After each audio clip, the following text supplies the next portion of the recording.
Y gwasanaeth dod o hyd i swydd. Rheoli eich cyfrif ceisiwr gwaith.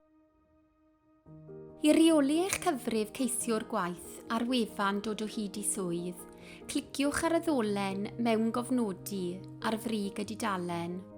Rhowch eich e-bost a'ch cyfrin air. Yna, cliciwch ar y botwm mewn gofnodi. Bydd tudalen trosolwg eich cyfrif ceisiwr gwaith nawr yn ymddangos ar y sgrin. Cliciwch ar yr opsiwn Rheoli cyfrif. Ar y dudalen hon, gallwch newid cyfrin air eich cyfrif neu ddileu eich cyfrif. Mae'r gwasanaeth dod o hyd i swydd ar gael yn findajob.dwp.gov.uk ar gyfer swyddi llawn amser neu rhan amser yng Nghymru, Lloegr a'r Alban.